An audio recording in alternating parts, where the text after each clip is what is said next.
They say history never sleeps, but on the night of April 19, it woke and shouted, "Yes, Geza is back," not in whispers or encrypted voice notes, but with fire, fury, and a declaration that has the regime pacing like prison wardens on jailbreak day. In a speech that electrified the underground resistance and rattled the upper decks of ZANU-PF power, Geza tore through Mnangagwa's regime like a lion set loose in a furniture showroom. But before we unpack the revolution's comeback tour and the shutdown warning he issued to the entire nation, you will want to stay tuned, because this is one of those stories that changes everything. Don't blink. Welcome to the Week in Retrospect, brought to you by Zimwaves TV, where we give you summaries of the top stories of the past week.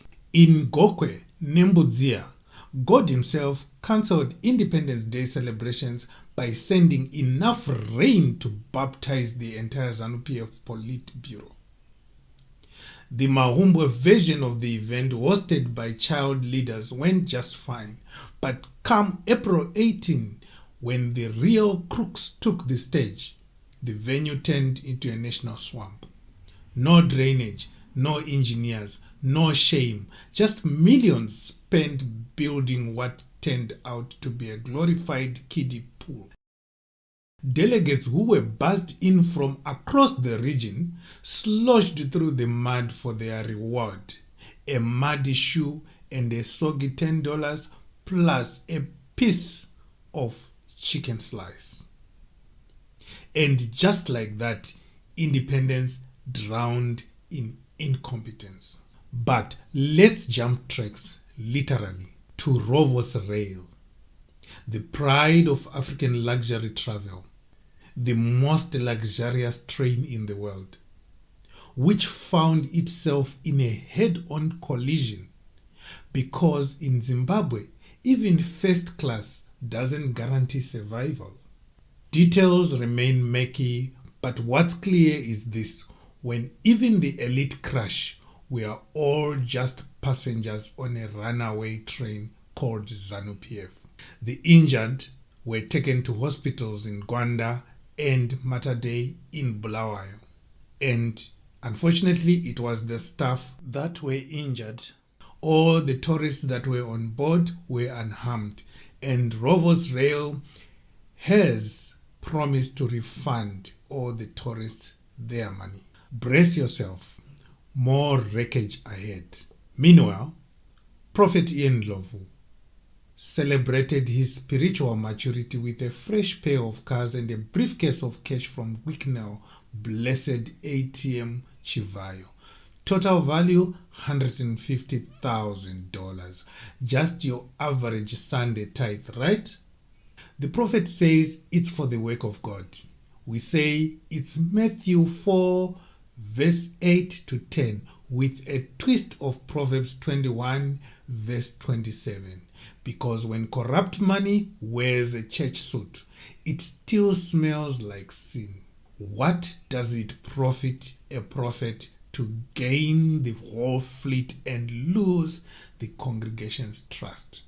Back in Mbare Msika, Mnangagwa paid vendors rent. Oh, how sweet. Except the market was allegedly transferred to his own family. So technically, the president paid his wife and sons with public funds and called it generosity. One fire, one suspicious transaction, and boom, the people's market became a family trust. When giving back looks like buying yourself a thank you card. Let's now whisper into the halls of corruption where Minister Marian Chumbo allegedly hijacked a Sanyati River rehabilitation project, one meant to preserve our ecosystem, and flipped it into a gold mining heist involving police and illegal diggers. Just imagine a river saved on paper, destroyed in reality, and sold to the highest looter. Chumbo went fishing, not for fish but for the bribes. Speaking of looting, Zimbabwe's propaganda engine, Zimpapers, is in the news for lying too hard and accounting too little. Financial rot, abuse of power, and internal bleeding have turned the state media house into a headline of its own. Imagine being so corrupt that even your lies are no longer coherent. Zimpapers, where facts go to die, and now so does the budget. In Glen View, ZANU-PF rolled out solar panels, boreholes, and even tarred roads, all within days before a by-election. And guess what? They won. Apparently, after 43 years, voters can still be tricked with fresh water and solar lights. No manifesto, no shame, just borehole, bribery, and road stretch miracles. Elections here aren't rigged. They are bought. Oh, and let's not forget the environmentalist minister who got sacked for protecting the environment. That's right, in Zimbabwe, being green gets you fired faster than misusing state funds. Trees don't vote, rivers don't pay bribes, so clearly they are expendable. Here, saving a forest, saving elephants is more criminal than looting one. Then came Chabangu's court win.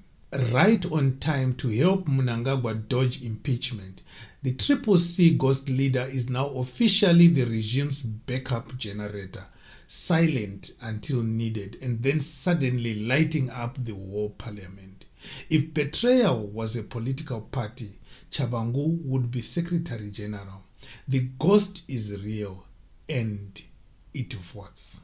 Over in the land of forgotten deaths, farmers whose land was seized during Mugabe's era are rejecting the government's insulting tiny compensation deal. After losing farms, homes, and futures, they are now being offered 1% of what they are owed. A generous slice of nothing. Even pyramid schemes pay better. And before we return to Geza's firestorm, a quick flashback to Tatenda Pingis's death. Tragic. The man died asking for pain ease, a basic painkiller at Salim Mugabe Hospital.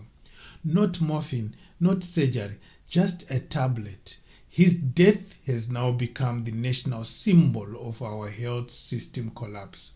One tablet, one death, one nation in pain. Nyokaye Mabunu, the activist who reportedly escaped a state-backed abduction in South Africa, is now silent, changed his numbers, went underground, and by underground we mean prison.